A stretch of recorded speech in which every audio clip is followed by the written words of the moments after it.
السلام علیکم ورحمۃ اللہ وبرکاتہ۔ الحمد للہ رب العالمین والصلاة والسلام علی رسولہ الکریم، اما بعد، اعوذ باللہ من الشیطان الرجیم، بسم اللہ الرحمن الرحیم، یا ایھا الذین آمنوا کتب علیکم الصیام کما کتب علی الذین من قبلکم لعلکم تتقون۔ اے ایمان والو، تمہارے اوپر روزے فرض کیے گئے جس طرح تم سے پہلے لوگوں کے اوپر روزے فرض کیے گئے، تاکہ تم روزوں کی وجہ سے گناہوں سے بچ جاؤ، یعنی متقی بن جاؤ۔ میرے عزیز بھائیوں اور بہنوں، بڑے خوش نصیب ہیں آپ لوگ کہ اللہ تعالیٰ نے آپ کو صحت اور ایمان کے ساتھ روزے رکھنے کی توفیق عطا فرمائی اور آپ کو اعتکاف کرنے کی توفیق عطا فرمائی۔ اعتکاف سے بہت سے لوگ محروم ہیں، لیکن آپ بڑے خوش نصیب ہیں کہ اللہ تعالیٰ نے آپ کو اعتکاف جیسی عظیم الشان عبادت کے لیے منتخب کر لیا۔ اتنی شاندار عبادت ہے، سب سے پہلے تو اللہ کی پسندیدہ عبادت ہے، اس کے بعد اللہ کی برگزیدہ ہستیاں، انبیاء کرام اور آخری نبی حضرت محمد مصطفیٰ صلی اللہ علیہ وسلم کی بھی پسندیدہ عبادت ہے۔ اس اعتبار سے آپ اپنے اعتکاف کی نیت کی ہوگی، ساتھ اس کے اندر یہ اضافہ کر لیں کہ میں اعتکاف اس لیے کر رہا ہوں کہ یہ اللہ کو بہت پسند ہے اور اللہ کے انبیاء کو بہت پسند ہے۔ پھر آپ کا سٹیٹس، آپ کی حیثیت بطور اعتکاف کرنے والے کے مختلف ہو جائے گی۔ آپ کے اعتکاف کے اندر مقصدیت اور آپ کا ہدف بالکل واضح ہو جائے گا کہ میں ایک ایسی صف کے اندر شامل ہو گیا ہوں جو بہت نیک لوگوں کی صف ہے۔ کتنی بڑی سعادت ہے، کتنی بڑی خوش نصیبی ہے۔ اللہ تعالیٰ نے اس عبادت کو اپنی پسندیدہ عبادت کہا۔ اس کی اہمیت اور افادیت کے پیش نظر سارے انبیاء کرام اعتکاف کرتے تھے۔ اللہ کے رسول صلی اللہ علیہ وسلم کے بارے میں حضرت عائشہ فرماتی ہیں ان النبی صلی اللہ علیہ وسلم کان یعتکف عشر الاواخر من رمضان حتى توفى الله ثم اعتکف ازواجه من بعده۔ حضرت عائشہ صدیقہ رضی اللہ تعالی عنہ فرماتی ہے اللہ کے رسول نے رمضان کے آخری 10 دنوں کے اندر اعتکاف کیا، اور آپ کے دنیا سے چلے جانے کے بعد امہات المومنین بھی اعتکاف کرتی تھی، اور فرمایا یہ ایسا عمل ہے، نیک لوگوں کا عمل ہے۔ اللہ تعالیٰ نے ابراہیم علیہ السلام کو حکم دیا، جب ابراہیم علیہ السلام نے اسماعیل علیہ السلام کے ساتھ مل کر خانہ کعبہ کی تعمیر کی، تو اللہ تعالیٰ نے اس کے بارے میں فرمایا وَإِذْ جَعَلْنَا الْبَيْتَ مَثَابَةً لِلنَّاسِ وَأَمْنًا وَاتَّخِذُوا مِن مَّقَامِ إِبْرَاهِيمَ مُصَلًّى وَعَهِدْنَا إِلَىٰ إِبْرَاهِيمَ وَإِسْمَاعِيلَ أَن طَهِّرَ بَيْتِيَ لِلطَّائِفِينَ وَالْعَاكِفِينَ وَالرُّكَّعِ السُّجُودِ۔ خانہ کعبہ کی تعمیر کے اندر جہاں اور بہت سی حکمتیں اللہ نے رکھی ہے۔ ایک حکمت یہ بھی تھی، یہ لوگ بار بار اس گھر کی زیارت کے لیے آئیں گے، یہ امن کی جگہ ہوگا، یہ عبادت کی جگہ ہوگا، اور خاص طور پہ ابراہیم علیہ السلام کو اور اسماعیل علیہ السلام کو یہ حکم ہو رہا ہے، طہر بیتی للطائفین والعاکفین، یہاں لوگ اعتکاف کے لیے آئیں گے، لوگ طواف کے لیے آئیں گے، آپ نے گھر کو صاف رکھنا ہے۔ کتنا بڑا مقصد ہے، اللہ سبحانہ و تعالی نے ابراہیم علیہ السلام کو حکم دیا ہے۔ اس لیے اعتکاف ایک ایسی عبادت ہے جو جڑی ہوئی ہے انبیاء کے ساتھ، بیت اللہ کے ساتھ اور اللہ کے گھروں کے ساتھ۔ یہ مسجد بھی اللہ تعالیٰ کے گھروں میں سے ایک گھر ہے۔ اور فرمایا، مساجد کے بارے میں فرمایا، اعتکاف صرف مساجد کے اندر کرو۔ اعتکاف سب سے شاندار عبادت ہے، اللہ کی پسندیدہ عبادت ہے، اور اللہ کی پسندیدہ جگہ جو ہے روئے زمین پر، اس کے بارے میں فرمایا، احب البلاد الی اللہ مساجدہا، لوگوں اللہ کی محبوب جگہیں روئے زمین پر اللہ کے گھر ہیں، مساجد ہیں۔ اس لیے اعتکاف صرف مسجد میں ہو سکتا ہے۔ جو مرتبہ اور مقام اللہ نے مسجد کو دیا ہے، وہ مسجد کے علاوہ کسی اور جگہ کو یہ مقام نصیب نہیں ہے۔ اس لیے کچھ لوگ آپ کو ملیں گے گھروں میں اعتکاف کرنے والے، کروانے والے، فتوے دینے والے، لیکن آپ نے اللہ کی بات ماننی ہے، اللہ کے رسول کی بات ماننی ہے۔ اعتکاف صرف اور صرف مسجد میں ہوتا ہے۔ اس کا جو بنیادی مقصد اور حکمت ہے وہ حاصل ہی مسجد کے اندر ہوتا ہے، گھر میں وہ حاصل ہو سکتا ہی نہیں۔ گھر تو جہاں نعمت ہے وہاں بڑی مسائل کا بھی گھر ہے، چیخو پکار کا گھر ہے، وہ تنہائیاں، وہ یکسوئی، وہ للہیت، وہ خشوع و خضوع جو مسجد میں پیدا ہوتا ہے وہ گھر میں نہیں ہو سکتا۔ اس لیے فرمایا مساجد کے اندر اعتکاف کرو، یہ اللہ کو بڑی محبوب جگہ ہیں۔ اور فرمایا وَأَبْغَضُ الْبِلَادِ إِلَى اللَّهِ أَسْوَاقُهَا، لوگوں اللہ کی ناپسندیدہ جگہیں جو اللہ کو پسند نہیں ہیں، حدیث کے اندر ابغض کا لفظ بولا ہے، میں نے اس کو نرم کر کے ناپسندیدہ کہہ دیا ہے تاکہ آپ کی طبیعت پہ گرا نہ گزرے کہ بازار اتنے برے ہیں، بہت بری جگہ ہے بازار۔ اس کا مطلب یہ نہیں ہے بازار جانا چھوڑ دے بندہ، نہیں، وہاں برائی کے مواقع زیادہ ہیں، مساجد میں برائی کے مواقع نہیں ہیں یا بہت کم ہیں، نسبتاً کہا گیا۔ اس لیے اعتکاف کرنے والوں بڑے خوش قسمت ہو، مسجد میں اللہ نے اعتکاف کی توفیق دی۔ پھر مسجد بھی کون سی؟ مسجد القادسیہ، جس کی ایک تاریخ ہے، ایک شہرت ہے۔ یہاں پہ جو سلسلہ ہے تعلیم و تربیت کا اور دیگر جو سلسلے ہیں، اس سے اللہ تعالیٰ نے آپ کو استفادہ کرنے کا موقع دیا ہے۔ اس لیے کوئی لمحہ ضائع نہ کیجیے۔ میں نے ظہر کے بعد پیچھے بیٹھ کے کچھ دیر میں نے درس سنا، بہت سے لوگ ابھی بھی پیچھے بیٹھے ہیں، کچھ سیڑھیوں میں بیٹھے ہیں، کچھ خیموں میں بیٹھے ہیں، کچھ بستروں پہ بیٹھے ہیں۔ اے اعتکاف کرنے والے، سیڑھیاں تو تیرے گھر میں بھی ہیں، اور سیڑھیاں تو اور بستر تو تیرے گھر میں بھی ہے۔ اگر تو نے تکیہ لگا کے لیٹنا ہے تو وہ تو گھر میں بھی کرتا تھا۔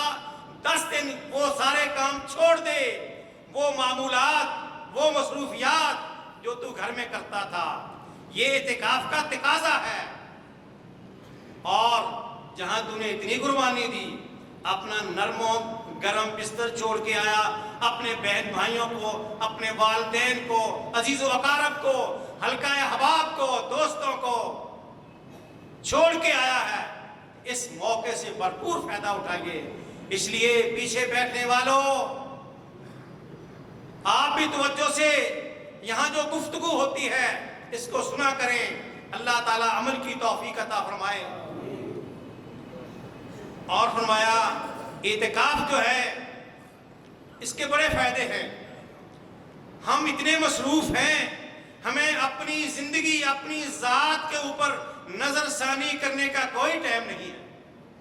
ہم کہتے ہیں ہم کتنے اپنے اوپر زیادتی کرنے والے ہیں۔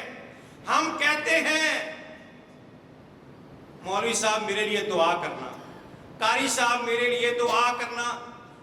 دوسرے کو دعا کے لیے کہنا سنت ہے، کہہ دینا میں کوئی حرج نہیں ہے، لیکن ہمارے پاس اپنے لیے بھی دعا کرنے کا وقت نہیں ہے۔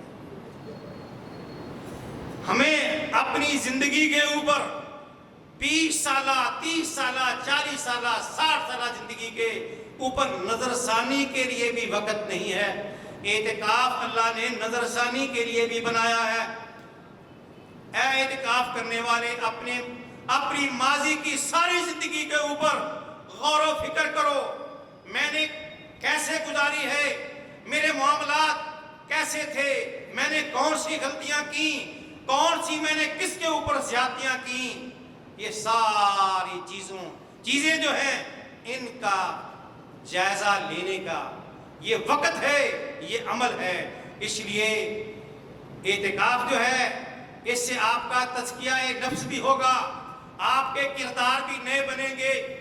جب عبداللہ اور عبد الرحمن اعتکاف کر کے واپس جائے گا، اس کے گھر والے بھی کہیں گے یہ وہ عبداللہ نہیں ہے، یہ تو تبدیل ہو کے آیا ہے۔ دوست بھی کہیں گے تجھے کیا ہوا، آپ کے ملنے والے بھی کہیں گے۔ آپ نے کیا جواب دینا ہے؟ آپ نے کہنا اللہ کا شکر ہے کہ اللہ نے مجھے اعتکاف کی توفیق دی، اللہ نے میرے اعتکاف کو اپنے ہاں قبول کر لیا، اللہ نے مجھے اپنے اوپر نظر خانی کرنے کی توفیق دی، میں نے اپنی اصلاح کر لی، میں نے فلاں کام چھوڑ دیے جو میں ماضی میں کرتا تھا۔ اس طرح آپ کے کردار کے اندر نکھار آنا چاہیے۔ یہ بہترین موقع ہے۔ آپ دیکھیں رمضان کے اندر اور رمضان کے علاوہ بھی انسان حرام چیزوں کو چھوڑ دیتا ہے۔ اللہ تعالیٰ کے حکم سے ہم رمضان میں روزے کے اندر حلال چیزوں کو بھی چھوڑ دیتے ہیں۔ اب سٹیپ بائی سٹیپ اللہ آپ کو لا رہا ہے کس طرف؟ اعتکاف کی طرف۔ پہلے حرام چھوڑی، پھر حلال بھی چھوڑ دی، اب کہا رشتہ داروں کو بھی چھوڑ دے، پھر کہا کاروبار کو بھی چھوڑ دے، پھر کہا اپنی بیوی بچوں کو بھی چھوڑ دے، دوستوں کو بھی چھوڑ دے۔ یا اللہ کرنا کیا ہے؟ اللہ فرماتے ہیں تو نے اعتکاف کرنا ہے۔ اس نقطے پہ اللہ تمہیں لے آیا ہے، اللہ نے آپ کو منتخب کیا ہے۔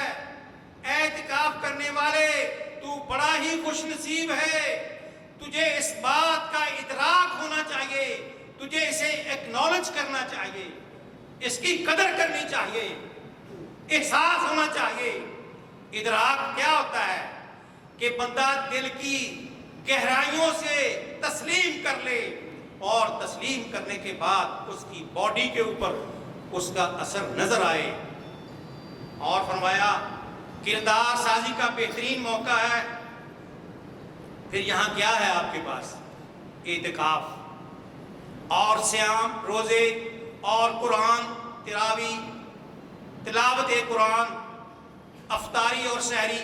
افطاری بھی عبادت ہے، سحری بھی عبادت ہے، ساری برکتیں ہی برکتیں ہیں۔ کتنا شاندار ماحول ہے۔ اللہ تعالیٰ نے ایسا پیکج دیا ہے رمضان کے اندر، اعتکاف کے اندر، ان 10 دنوں کے اندر، پورے 11 مہینوں میں وہ اللہ تعالیٰ نے تمہاری خاطر اے اشرف المخلوقات، اے اللہ کے چہیتے بندے، اللہ تجھ سے بہت محبت کرتا ہے۔ اللہ نے تیرا نام ہی اور رکھا ہے، تیرا نام فرشتہ نہیں رکھا، تیرا نام جن نہیں رکھا، تیرا نام پہاڑ آسمان زمین نہیں رکھا۔ اللہ نے کیا نام رکھا ہے؟ انسان، یہ تیرا نام ہے۔ ابن آدم، یہ تیرے تعارف ہے۔ اور تیری ایک صفت کیا ہے؟ تو اشرف المخلوقات ہے۔ کتنا بڑا کریڈٹ ہے۔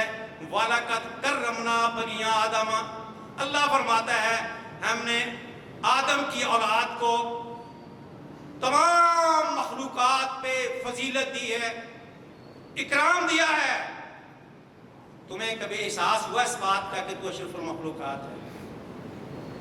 یہ احساس ہونا چاہیے، قدر کرنی چاہیے۔ اگر تو خود قدر کرے گا اللہ تیری بہت قدر کرے گا۔ فارمولہ یہ ہے کہ تو خود پہلے قدردان بن جائے۔ کس چیز کا؟ اپنی ذات کا۔ تیرے اوپر جو اللہ کے احسانات ہیں، پھر اللہ بھی تیرا قدردان بن جائے گا۔ اور فرمایا اپنی ساری غلطیاں معاملات کا جائزہ لو۔ تمہارے پاس موبائل ہوں گے، کاپیاں پینسلیں ہوں گی، لکھو اپنی غلطیوں کو، آج ہی لکھو۔ سیڑھیوں میں بیٹھنے والوں تم بھی لکھو، خیموں کے اندر بیٹھنے والے تم بھی لکھو، سارے لکھو میری بڑی بڑی غلطیاں، میرے بلنڈر، بڑے غلطیاں، میری چھوٹی غلطیاں لکھو، لسٹ بناؤ، چھوڑنے کا عہد کرو۔ وعدہ کرتے ہو؟ سب ہاتھ کھڑا کریں۔ ہو سکتا ہے یہ ہاتھ کھڑا اللہ کو پسند آ جائے، توفیق آسمان سے آنی ہے۔ انشاءاللہ اللہ کی توفیق سے ہم اپنی اصلاح کریں گے۔ بڑی خوبصورت حدیث ہے، اتنی شاندار حدیث، آپ سن کر باغ ہو جائیں گے۔ جس مجلس میں قرآن پڑھا جا رہا ہو، جس مجلس میں قرآن کی تلاوت ہو رہی ہو، اس مجلس کے اوپر فرشتے اس طرح تہ بتہ آسمان تک سایہ کر لیتے ہیں۔ فرشتوں کا سایہ عام سایہ نہیں ہے، وہ کوئی چھتری نہیں ہوتی۔ فرشتوں کا سایہ کا مطلب ہے اللہ کی رحمتوں کے سائے ہوتے ہیں، اللہ کی نوازشوں اور برکتوں کے سائے ہوتے ہیں۔ اور ایک فرشتہ گیٹ پہ بیٹھا ہوتا ہے، وہ سیکورٹی والے گیٹ پہ نہیں، مسجد کے گیٹ پر۔ چلو ہم چھٹی دیتے ہیں، سیکورٹی والے گیٹ پہ بھی بیٹھا ہوا ہے، اور کیا یاد کرو گے؟ ٹھیک ہے، اب ایک فرشتہ وہاں بھی بیٹھا ہے کاپی پینسل لے کر۔ بڑے پڑھے لکھے فرشتے ہیں اللہ کے، بہت پڑھے لکھے ہیں، ساری زبانیں جانتے ہیں، سارے خط جانتے ہیں، عربی، فارسی، انگریزی سب کچھ جانتے ہیں۔ وہ لکھ رہا ہے نام آپ کے، اس مجلس میں آنے والوں کے نام لکھتا ہے۔ ایک بندہ آیا، وہ قرآن سننے نہیں آیا، درس سننے نہیں آیا، اس کو درس میں شامل ایک بندے سے پیسے لینے تھے۔ اس نے کہا اب یہ بندہ قابو آئے گا، باہر بہ گیا، جیسے ہی نکلے گا میں پیسوں کا تقاضا کروں گا۔ فرشتے نے کچی پینسل سے اس کا بھی نام لکھ دیا، کچی پینسل سے۔ جب وہ لسٹ اوپر گئی اللہ کے پاس، تو اللہ نے پوچھا یہ کیا ہے نیچے کچی پینسل سے نام لکھا ہوا ہے؟ فرشتے نے کہا یا اللہ یہ درس سننے نہیں آیا تھا، یہ ویسے ہی آیا تھا۔ اللہ فرمائے گا جاؤ میرے بندو، میں نے قرآن کی برکت سے اس ویسے آنے والے بندے کو بھی معاف کر دیا۔ یار آپ تو اعتکاف کے لیے آئے ہیں، ویسے آنے والا ویسے گزر رہا تھا، اندر سے خوبصورت آواز آئی قاری صاحب کی، وہ کان لگا کے سن رہا ہے، اس کا بھی اللہ کے فرشتوں نے نام لکھ لیا۔ اور کیا چاہتے ہو؟ اس سے زیادہ کون مہربان ہوگا اللہ کی ذات کے علاوہ؟ اور فرمایا اعتکاف کے بارے میں فرمایا لوگوں ان 10 دنوں کے اندر ایسی راتیں ہیں جن کو ہم طاق والی راتیں کہتے ہیں۔ ان راتوں کے اندر بہت فرشتے اترتے ہیں، اتنے فرشتے کہ آپ سن کر حیران ہو جائیں۔ روئے زمین پر کوئی جگہ خالی نہیں ہوتی، فرشتوں کا نزول مطلق طور پہ رحمت کا نزول ہوتا ہے۔ اس مجلس میں آپ کو کیا پتا کتنے فرشتے ہیں؟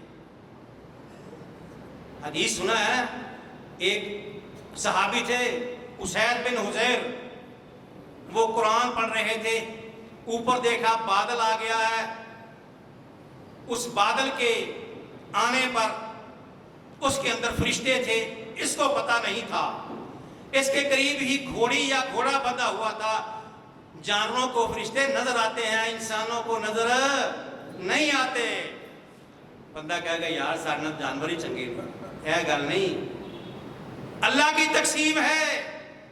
تجھے نظر آتے تو پتہ نہیں کتنا پریشان ہوتا، تو گھروں ہی نہ باہر نکلتا کہ باہر فرشتے بیٹھے، میں کیڑے منہ نہ جاواں، میرے کرتوت ایسے ہیں، شکر ہے ہمیں نظر نہیں آتے، اللہ کی حکمتیں ہیں۔ وہ فرشتے گھوڑے کو نظر آ گئے، گھوڑے نے بھٹکنا شروع کر دیا۔ اس کا مطلب کیا ہے؟ قرآن پڑھا جا رہا تھا تو فرشتے نازل ہو رہے تھے۔ جہاں بھی قرآن پڑھا جاتا ہے، ضروری نہیں کہ قاری صاحب پڑھے پھر ہی فرشتے آتے ہیں، یہ بات بھی نہیں ہے۔ آپ میں سے ہر آدمی جو قرآن پڑھتا ہے، تمہارے قرآن پڑھنے کے اوپر بھی فرشتوں کا نزول ہوتا ہے، بے شک جو پیچھے سیڑھیوں میں بیٹھ کر پڑھ رہا ہے۔ آپ حیران ہوں گے میں بار بار سیڑھیوں میں بیٹھ کر بیٹھنے والے کا نام کیوں لے رہا ہوں؟ اس لیے لے رہا ہوں کاش کہ وہ سیڑھیوں سے اتر کر نیچے آ جائے، نام تو اس کا بھی لکھا جائے گا۔ اس لیے ان مجلسوں کے اندر شرکت کرنا، بعض بندہ تھکا ہوتا ہے، نیند کا مارا ہوا ہوتا ہے۔ ہمارے معمولات گھر میں اور تھے، یہاں پہ اور ہے، ہماری نیند ڈسٹرب ہے، مجھے پتہ ہے آپ میں سے کچھ پریشان بھی ہیں، لیکن یہ سمجھ کر کہ اللہ کی رحمت کو لوٹنے کے لیے آیا ہوں تو میں اپنی نیند کو قربان کر دوں تو یہ مہنگا سودا نہیں ہے۔ اس لیے فرمایا کہ بھرپور استفادہ کریں، اور فرمایا اللہ کی طرف سے ہر رات، سارا سال ہی ویسے اللہ کی روٹین ہے کہ اللہ آسمان دنیا پہ آتا ہے، ہر رات اللہ آسمان دنیا پہ آتا ہے۔ اے انسان تیرے لیے اللہ کی قدرت کاملہ، اللہ آسمانوں پہ بھی اللہ ہے، اللہ زمین پہ بھی اللہ ہے، پہلے آسمان پہ بھی اللہ ہے، لیکن اے نادان انسان، تجھے سمجھانے کے لیے کہ تو یقین کر لے کہ اللہ بالکل نیڑے آ گیا ہے۔ فرمایا درخواستیں لے کر آ جاؤ، جس کے پاس بھی جو مسئلہ ہے درخواست لے کر اللہ کے سامنے پیش ہو جاؤ۔ اعلان ہوتا ہے حل من مستغفر، ہے کوئی گناہوں سے معافی مانگنے والا، فاغفر لہ، میں اس کو معاف کرنے کے لیے آیا ہوں۔ پھر دوسرا اعلان ہوتا ہے حل من مسترزق، ہے کوئی رزق لینے والا۔ اس دور کا سب سے بڑا مسئلہ معیشت ہے، رزق کا مسئلہ ہے، سب لوگ پریشان ہیں۔ مانگ لو اللہ سے، بجلی کے بل مانگ لو، گیس کے بھی مانگ لینا، کیونکہ گیس کے بل بھی بڑے آنگ لیں، پہلے خالی بجلی کا مسئلہ تھا۔ روٹی مانگ لو، گھر کے اخراجات مانگ لو، کھل کے مانگو جو مانگنا ہے۔ حدیث میں آتا ہے اگر کسی کے پاؤں کا جوتے کا تسمہ جو ہے وہ بھی ٹوٹ جائے تو وہ بھی اللہ سے مانگ لے۔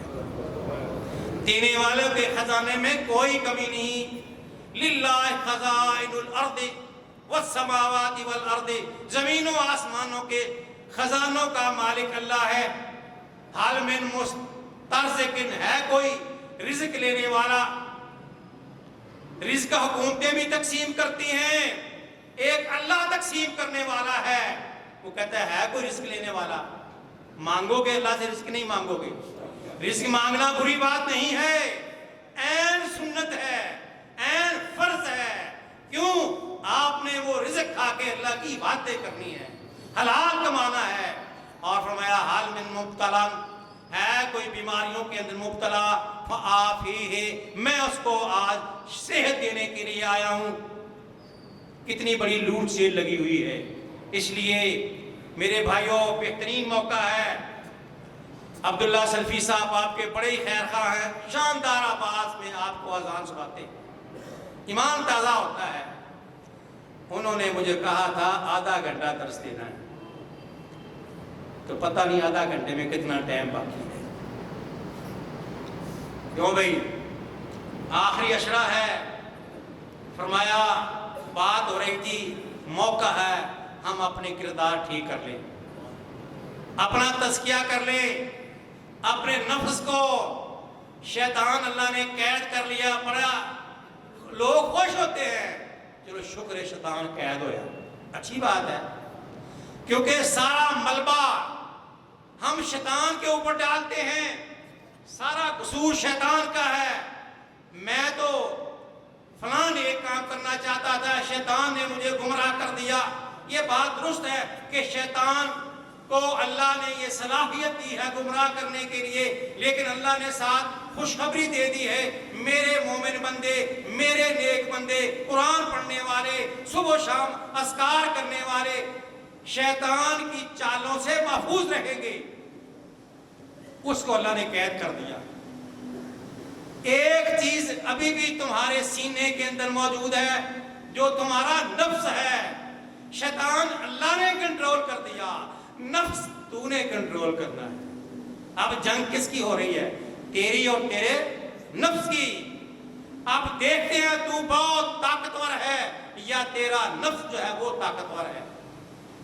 فرمایا ان النفس لامارۃ بالسوء، نفس امارہ، نفس بھی انسان سے گناہ کرواتا ہے، نفس بھی انسان کو برائی پہ مجبور کرتا ہے۔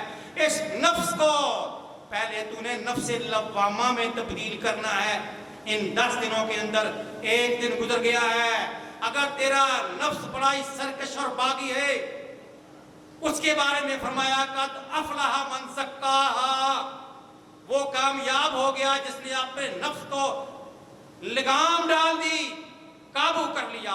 اللہ نے شیطان کو قابو کر لیا، تو اپنے نفس کو قابو کر لیا۔ اللہ نے یہ نہیں فرمایا کہ میں نے تیرے نفس کو بھی قابو کر لیا، نہیں، فرمایا اے اشرف المخلوقات میں نے تجھے بھی کچھ اختیار دیے ہیں۔ کبھی کبھی تو بڑا انسان بہت بعض اوقات اعتراض کرتا ہے، بھلا فرشتوں کو اتنے اختیارات، شیطان کو اتنے اختیارات، تو مجھے کیوں نہیں اختیارات دیے؟ ارے تجھے بہت اختیارات ہیں، تجھے اپنے اختیارات کا بھی پتہ نہیں۔ تو بندوق اٹھاتا ہے، شکار کرتا ہے، تیرا اختیار ہے، اس کو ذبح کرتا ہے، ٹکے بناتا ہے، کباب بناتا ہے، کھاتا ہے، یہ تیرا اختیار نہیں ہے۔ جانور کو ذبح کرتا ہے، تیرا اختیار نہیں ہے۔ اسی طرح تیرا اختیار تیرے نفس کے اوپر بھی ہے، اس کو کنٹرول کرنا ہے۔ نفس امارہ کو تبدیل کس میں کرنا ہے؟ پہلے سٹیپ کے اندر نفس لوامہ۔ لوامہ کس کو کہتے ہیں؟ جو بندے کے دل میں اس کو لان تان کرتا رہتا ہے، اس کو سمجھاتا رہتا ہے یہ گناہ ہے یہ چھوڑ دے، یہ برا کام ہے یہ چھوڑ دے، وہ بھی نفس اس کا بہت اچھا ہے۔ نفس لوامہ بھی بہت اچھا ہوتا ہے۔ آپ نے نفس امارہ سے منتقل ہونا ہے، دوسرا درجہ کون سا ہے؟ نفس لوامہ۔ اور جب نفس لوامہ جو ہے وہ بہتر ہو گیا تو پھر اگلا درجہ کس کا ہے؟ نفس مطمئنہ کا۔ نفس مطمئنہ کا، یا ایھا النفس المطمئنہ، سنو نفس مطمئنہ کے لیے خوشخبریاں، یا ایھا النفس المطمئنہ ارجعی الی ربک راضیۃ مرضیہ۔ اے نفس مطمئنہ، کون سا نفس جس کو تو نے گناہوں سے روک روک کے، مسلسل روک روک کے اتنی پریکٹس کی کہ تیرا نفس نیک ہو گیا۔ جب نیک ہو گیا تو وہ نفس مطمئنہ ہو گیا۔ جب نفس مطمئنہ ہو گیا، یا ایھا النفس المطمئنہ ارجعی الی ربک راضیۃ مرضیہ فادخلی فی عبادی وادخلی جنتی، جنت کے داخلے کا سرٹیفکیٹ مل گیا۔ یہ ہے ہمارا ہدف، یہ ہے ہمارا یہاں آنے کا مقصد، اعتکاف کا مقصد۔ اپنا جو بندہ بھی کوئی کام کرتا ہے اپنے لیے ایک ہدف اور ٹارگٹ مقرر کرتا ہے۔ ہمارا ٹارگٹ کیا ہے؟ ہم نے اپنے نفس کو نفس مطمئنہ میں تبدیل کرنا ہے۔ کریں گے بھائی انشاءاللہ؟ آپ تو کہیں گے میرا نفس کئی دفعہ مطمئنہ ہوا پھر وہ بگڑ جاتا ہے، یہ نفس بڑا سرکش ہے، باغی ہے۔ یاد رکھیے پریکٹس، نیکیوں کی پریکٹس جو ہے وہ نفس کو مطمئنہ بنا دیتی۔ لگاتار اللہ کے رسول نے فرمایا نیک کام ہمیشہ کیا کرو، بے شک چھوٹے چھوٹے کام ہی کیوں نہ ہو، کہ اللہ کو وہ کام بڑا ہی پسند ہے۔ ادومھا وَإِنْ أَقَلَّ، بے شک وہ چھوٹی سی نیکی ہو جو ہمیشہ کرو گے تو آپ کا نفس نفس مطمئنہ بن جائے گا۔ یہ چند ایک گزارشات میں نے کرنی تھی کہ اعتکاف کے اندر کردار سازی، اپنے نفس کا تزکیہ اور نفس کو نفس امارہ سے نفس لوامہ میں بدلنا، نفس لوامہ سے نفس مطمئنہ میں بدلنا، اور اس کے بعد آگے خیر ہی خیر ہے۔ اس کے بعد جنت کے دروازے آپ کے لیے کھول دیے جائیں گے۔ آپ نے نیک عمل آپ نے کرنے ہیں، دعائیں اللہ سے کرنی ہے۔ اس کام کے لیے کچھ دعائیں بھی ہیں، وہ دعائیں بھی میں آپ کو پڑھ کے سنا دیتا ہوں۔ فرمایا اللہ کے رسول صلی اللہ علیہ وسلم نے فرمایا یہ دعا کثرت سے کیا کرو، اللہم الہمنی رشدی، یا اللہ میرے دل میں رشد کا الہام کر دیں۔ الہام بندوں کو بھی ہوتا ہے، اللہ کی طرف سے فرشتوں کے ذریعے، یا اللہ میرے دل میں نیکی کرنے کا جذبہ اور توفیق ڈال دے۔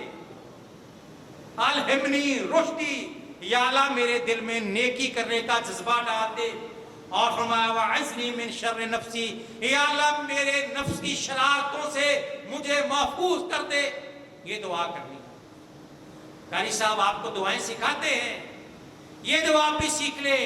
اور ایک اور دعا ہے وہ بھی آپ نے کرنی ہے، ورنہ یہ نفس اور آپ کی جنگ جاری رہے گی، کبھی وہ غالب آئے گا، کبھی آپ غالب آئیں گے۔ اگر اللہ کی توفیق اور یہ دعائیں پڑھتے رہے وہ بہت جلدی جو ہے مغلوب ہو جائے گا۔ فرمایا ایک اور دعا ہے اللہ کے رسول کان النبی صلی اللہ علیہ وسلم، یہ دعا اللہ کے رسول جو امام الانبیاء ہیں، امام الانبیاء ہیں جن کے جنتی ہونے کے اندر کوئی شک نہیں، جنت کے اندر بھی وہ جنتیوں کے سردار ہیں، مقام محمود پہ فائز ہوں گے، وہ بھی آپ کے اپنے لیے یہ دعا کیا کرتے تھے۔ وہ کون سی دعا ہے؟ اللہم آتی نفسی تقواہا، یا اللہ میرے نفس کو متقی بنا دے، متقی گناہوں سے بچنے والا بنا دے۔ فرمایا وَأَنْتَ خَيْرُ مَنْ زَكَّاهَا، یا اللہ تیرے علاوہ کوئی بھی ایسا نہیں ہے جو میرے نفس کی اصلاح کر سکتا ہو۔ انت خیر من زکاہا انت ولیہا، یا اللہ میرا بھی تو مالک ہے، میرے نفس کا بھی تو مالک ہے۔ یہ دعا کرنی ہے۔ کون سی دعا ہے؟ اللہم آتی نفسی تقواہا وزکھا وانت خیر من زکاہا۔ آگے فرمایا انت ولیہا، یا اللہ تو اس کا مالک ہے، میرا بھی مالک ہے، میرے نفس کا بھی مالک ہے۔ فرمایا وَأَعُوذُ بِكَ، یا اللہ میں تیری پناہ میں آتا ہوں، من قلب، ایسے دل سے، لا یخشع، جو تجھ سے ڈرتا نہیں ہے۔ فرمایا وَمِنْ عِلْمٍ لَا يَنْفَعُ، یا اللہ ایسا علم میں اس سے پناہ مانگتا ہوں جس کا مجھے فائدہ نہ ہو۔ علم کا فائدہ کیا ہوتا ہے؟ کہ انسان برے کام چھوڑ دے اور نیک کام کرنے شروع کر دے۔ اور فرمایا وَمِن دُعَاءٍ لَا يُسْمَعُ، یا اللہ ایسی دعا سے بھی پناہ مانگتا ہوں جو تیرے ہاں مقبول نہ ہو۔ فرمایا یہ دعائیں اور یہ اللہ کی توفیق یہ آپ نے مانگنی ہے، اور جب یہاں سے جانا ہے ایک تبدیل ہوا انسان، اپنے کردار کو تبدیل کرنے کا موقع ہے، بہترین موقع ہے، شاندار موقع ہے۔ اللہ تعالیٰ نے اپنا سسٹم، نظام فطرت تمہارے لیے چینج کر دیا ہے 1 مہینے کے لیے، اور پھر اس میں اور تھوڑی سی موڈیفیکیشن، ایک ورژن اور ہے، آخری عشرے کا اسپیشل ورژن، اسپیشل پیکج آخری عشرے کا، سلام ہی حتی مطلع الفجر، پوری روئے زمین پر سلامتی کی بارش ہوتی ہے۔